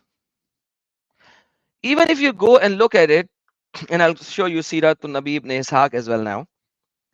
The first battle, Badr, was a result of the offensive battles of Muhammad. And let me show it to you on screen. I will do a full stream on that as well. But right now, today, just have a little bit of a glimpse of it. If you read Siratul Nabi ibn Ishaq, and I'm not going to tafsir right now because it's written in the tafsirs as well, Tibri and Ibn Kasir, it also talks about that. If you read the contents, and if you go to page number 2 of the content, and you will see this, and I'm going to zoom in now to this side, to the right side. Hold on. Like, remember, even I know where it is written. I know where it is in the table of contents. Check this out. When Muhammad migrated after the Hijrah, the first raid was Wadan, second was on the coast, third was on Bawat, fourth one was on Syria, fifth was on Karar, and then Sufyan. And that's what made them do the battle of Badr, because Muhammad was trying to steal their caravans in Wadan, in the coast, in Bawat, in Ushaira, in Qarar, and then Safan, they finally succeeded. And it says in Tafsir ibn Kasir that this is the first arrow being shot from the Muslims to the Kuffar. This is the first time an arrow was shot, and the first arrow was shot by the Muslims, not from the Kuffar to the Muslim, but from the Muslims to the Kuffar. The first was done by the Muslims to the Kuffar, to the unbelievers, from the Muslims.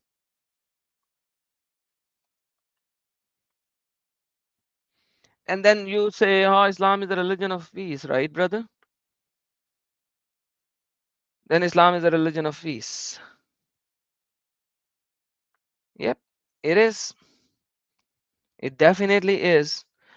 If you don't read what the things are written about Islam, but rather you believe whatever they say.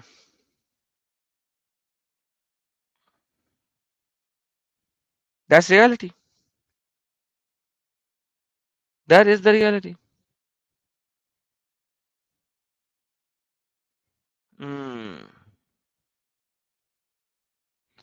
And even it says that this is the first arrow being sent, and this arrow is being sent by who? Muslims.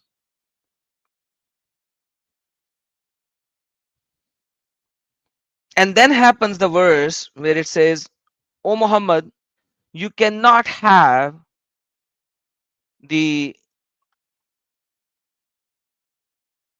slave ladies, until you will do massacre in the land. Massacre in the land. And that's where it comes in.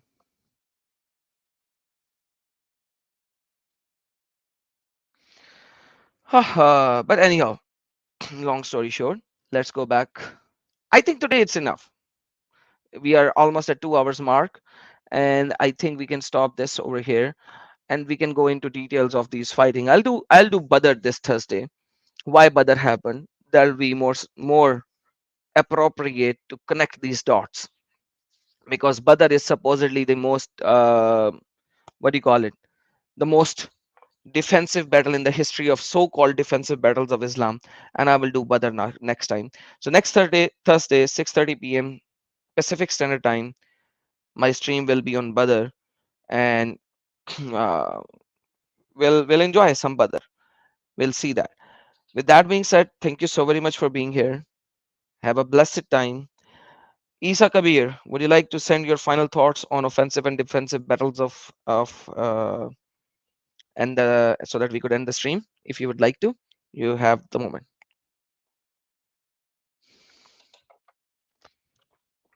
Seems like Isa would not. All right, guys. Everyone who supported this channel, thank you so very much. Everyone of my Patreon subscribers, thank you so very much for being there. My unsung heroes, thank you everyone for support. Please like and share the stream, and please, if possible, send a comment after the stream is finished, so that the reach will increase and everybody will come to know the reality of this cult. We want to share it so that everyone could receive it. So thank you so very much for being here. Have a blessed day, evening, or night, wherever you are. Yeshua Akbarul Azim.